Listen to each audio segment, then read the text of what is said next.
Geografi untuk SMA kelas 11 tahun 2021. Bab 1, Posisi Strategis Indonesia dan Potensi Sumber Daya Alam.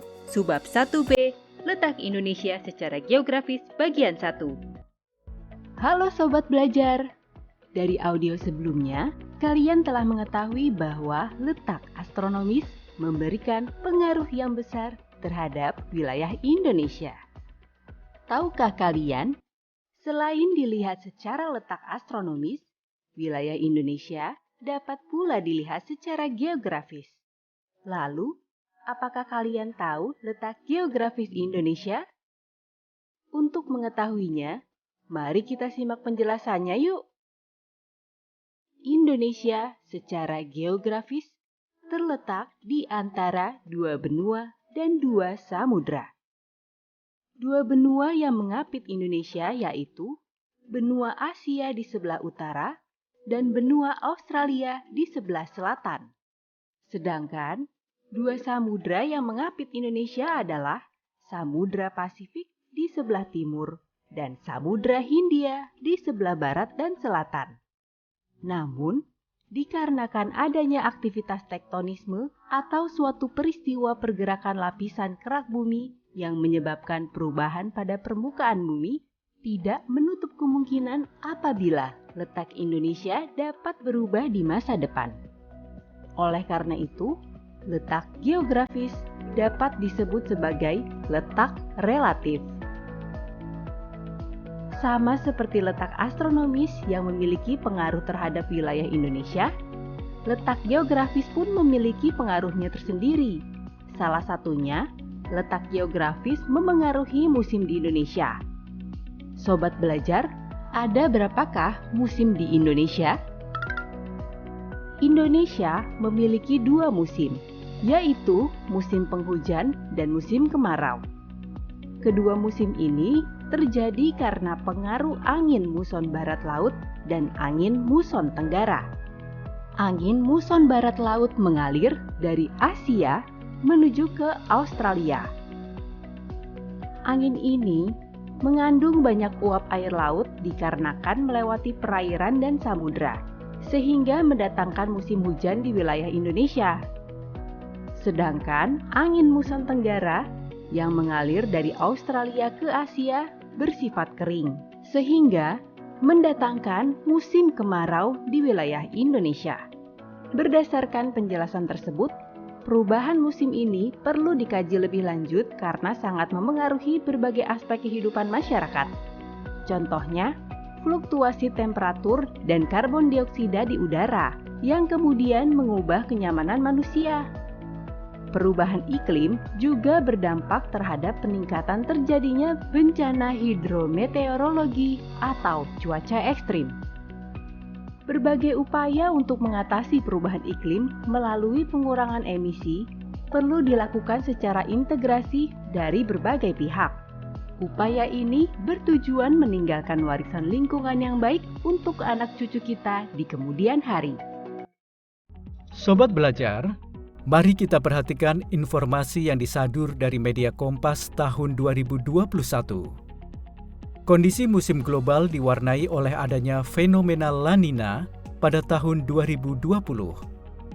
Badan Meteorologi, Klimatologi, dan Geofisika atau BMKG telah merilis informasi aktifnya La Nina dan diperkirakan akan mencapai intensitas La Nina moderate sampai dengan awal tahun 2021.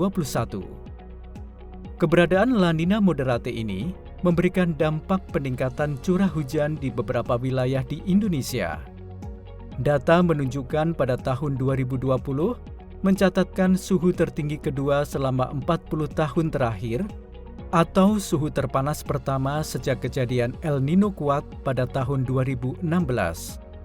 Selain itu, tahun 2020 menjadi tahun ketiga terbasah selama 20 tahun terakhir. Musim kemarau tahun 2020 lebih pendek dibandingkan normalnya. Prospek iklim tahun 2021 pada semester pertama La Nina akan berlanjut dan diperkirakan berakhir pada bulan April hingga bulan Mei. Selain itu, Kondisi IOD atau Indian Ocean Dipole diperkirakan tetap netral. Tahukah kalian bahwa kajian curah hujan di Indonesia masih terus berlanjut dianalisis? BMKG, salah satu lembaga yang melakukan kajian curah hujan di Indonesia, telah menerbitkan peta tren curah hujan Indonesia. BMKG merilis peta tersebut dengan data observasi dari tahun 1981 hingga tahun 2018. Tren harian hujan disajikan dalam 4 kategori, yaitu hari hujan dengan intensitas di atas 1, 20, 50, dan 100 mm per hari dalam setahun. Hasil kajian tersebut memberikan informasi bahwa, secara umum, hari hujan Indonesia memiliki tren yang bernilai positif, walaupun di beberapa wilayah bernilai negatif dengan besaran yang bervariasi. Sebagai contoh, yaitu di Stasiun Meteorologi Hasanuddin Makassar, memiliki tren positif pada semua besaran intensitas hujannya. Untuk intensitas hujan 20 mm per hari, memiliki nilai slope sebesar 0,1149, yang berarti hari hujan dengan intensitas 20 mm per hari cenderung bertambah sebanyak 0,1149 hari setiap tahunnya, atau 1149 hari setiap dekade. Wah, sobat belajar, ternyata letak geografis sangat berpengaruh terhadap perubahan iklim di Indonesia. Oleh karena itu, dalam setahun kita mengalami musim penghujan dan musim kemarau. Tetapi, adakah pengaruh lain yang disebabkan oleh letak geografi Indonesia? Untuk mengetahuinya, mari kita lanjutkan materi subbab 1B pada audio mendatang, yaitu pengaruh letak geografis Indonesia di persimpangan lalu lintas dunia. Siapkan diri kalian dan tetap semangat. Sobat belajar, kalian tentu tahu letak geografis Indonesia berada di antara 2 benua dan 2 samudera. Tapi, tahukah kalian letak geografis Indonesia tersebut berpengaruh pada posisi strategis lalu lintas dunia? Posisi Indonesia tersebut berada pada jalur silang lalu lintas pelayaran dan perdagangan dunia. Jika dilihat dari segi historis, posisi silang tersebut berdampak pada kondisi sosial budaya bangsa Indonesia.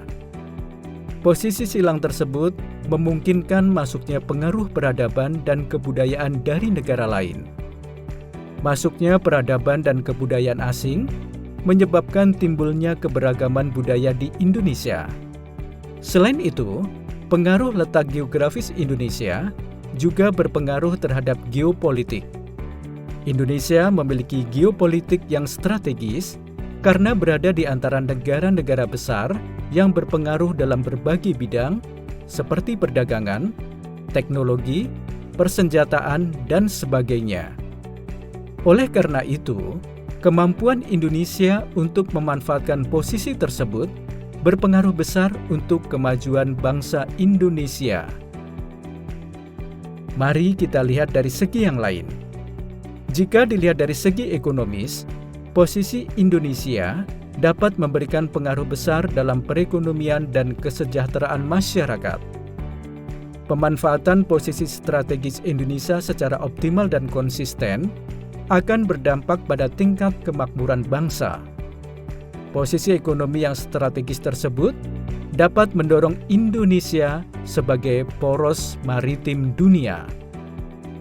Poros maritim merupakan wahana strategis untuk mewujudkan perbaikan transportasi kelautan, keamanan maritim, pengembangan industri perikanan dan perkapalan, serta terjaminnya konektivitas antar pulau. Untuk mewujudkan poros maritim, terdapat 5 pilar yang harus diperhatikan. Pilar yang pertama, pembangunan kembali budaya maritim Indonesia. Pilar yang kedua, komitmen menjaga dan mengelola sumber daya laut. Diwujudkan dengan membangun kedaulatan pangan laut melalui pengembangan industri perikanan dan menempatkan nelayan sebagai pilar utamanya. Pilar yang ketiga, komitmen mendorong pengembangan infrastruktur dan konektivitas maritim. Diwujudkan dengan membangun tol laut, pelabuhan laut, logistik, industri perkapalan, dan pariwisata maritim. Pilar yang keempat, diplomasi maritim yang mengarahkan program kerjasama dengan mitra dalam bidang kelautan. Dan pilar yang terakhir adalah pembangunan kekuatan pertahanan maritim. Sobat belajar yang baik, terdapat dua aspek penting dalam pembangunan poros maritim dunia. Aspek yang pertama ialah aspek komponen tata kelola yang baik untuk menentukan pengembangan aspek kemaritiman dan ekonomi kelautan dalam mewujudkan poros maritim dunia. Aspek ini meliputi sumber daya manusia, budaya bahari, iptek kelautan, kualitas kelautan, daya dukung lingkungan laut, pengawasan laut, penataan ruang laut, pengaturan alur laut, dan pertahanan dan keamanan laut. Lalu, aspek yang kedua adalah aspek kemaritiman dan ekonomi kelautan dijadikan sebagai aspek unggulan dan andalan dalam mencapai poros maritim dunia. Pembangunan dan pengembangan pada aspek ini meliputi tol laut, mineral dasar laut, sumber daya perikanan, migas lepas pantai, wisata bahari, dan industri maritim. Pola transportasi utama di seluruh dunia adalah melalui jalur darat dan air. Rute transportasi darat menggunakan jalan raya, rel kereta api, atau perairan pedalaman. Sedangkan rute perairan laut dengan menggunakan tonnase kargo. Perairan Indonesia dilewati pelayaran kapal penumpang dan juga pelayaran kapal kargo dengan tonnase pengiriman kargo lebih dari 400 juta metrik ton. Lalu lintas teramai berada di perairan Selat Malaka dan Selat Sunda. Wilayah perairan Laut Maluku dan perairan di Kepulauan Nusa Tenggara menjadi pintu masuk pelayaran dari perairan Filipina ke Australia dan sebaliknya. Poros Maritim Dunia atau PMD memiliki makna penting bagi geopolitik Indonesia. Posisi Indonesia yang berada pada jalur utama perdagangan dunia akan dapat mendorong kepentingan berbagai negara di dunia, terutama negara-negara maju, untuk menjalin kerjasama dengan Indonesia di berbagai bidang seperti infrastruktur, ekonomi, budaya, teknologi, pendidikan, dan sebagainya. Kondisi hubungan global yang demikian tentu akan menjadi peluang dan tantangan positif bagi Indonesia untuk memajukan pembangunan di berbagai bidang, sehingga dapat terjadi percepatan peningkatan kesejahteraan. Misalnya, percepatan pembangunan infrastruktur transportasi dan investasi bidang pertambangan yang dapat membuka lapangan kerja baru di Indonesia. Sobat belajar, apakah kalian tahu keuntungan letak Indonesia secara geografis? Keuntungan letak Indonesia secara geografis. Letak geografis Indonesia memberikan banyak keuntungan, mulai dari sisi ekonomi, kekayaan alam, hingga keberagaman budaya. Keuntungan letak geografis Indonesia diantaranya sebagai berikut. Keuntungan pertama, Indonesia berada di lintas perdagangan internasional. Indonesia terletak di jalur pelayaran dan perdagangan negara-negara di dunia. Posisi ini dilihat dari letak Indonesia yang berada di antara dua samudera dan dua benua, yang menjadi tempat lalu lintas perdagangan internasional. Titik persilangan kegiatan perekonomian yang berada di Indonesia ini sebagai lokasi perdagangan negara berkembang dengan negara industri. Negara-negara ini seperti Eropa, Afrika, Asia, dengan RRC, Korea, dan Jepang. Keuntungan kedua, Indonesia menjadi negara agraris. Indonesia dilalui dua angin muson yang dipengaruhi oleh penguapan Samudra Pasifik dan Samudra Hindia. Benua Australia dan Asia yang dipisahkan garis ekuator memengaruhi laju angin muson.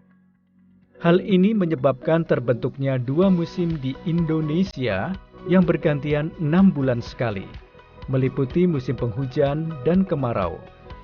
Adanya musim ini memberikan pengaruh pada sektor pertanian. Suburnya tanah Indonesia sangat cocok untuk bidang pertanian seperti sayuran, kentang, padi, ketela, ubi, kacang-kacangan, dan lainnya. Selanjutnya, keuntungan ketiga. Indonesia memiliki ketersediaan tanah yang subur.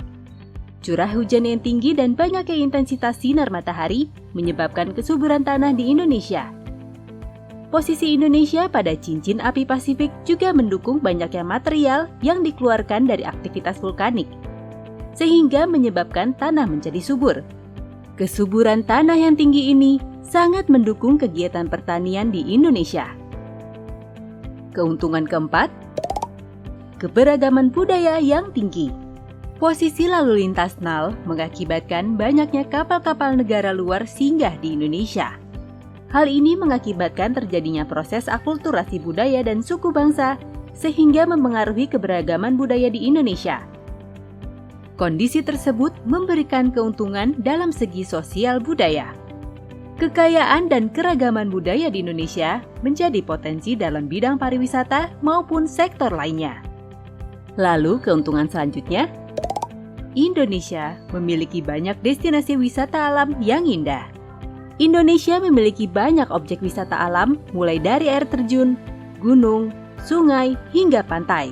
Keuntungan ini diakibatkan kondisi dua musim di Indonesia yang memberikan dampak kondisi fisik wilayah Indonesia. Nah, itulah tadi pengaruh letak geografis Indonesia beserta keuntungan yang diberikan bagi wilayah Indonesia. Pada audio selanjutnya, kita akan masuk pada subbab 1C, letak Indonesia secara geologis. Sangat menarik ya? Sampai jumpa pada audio selanjutnya.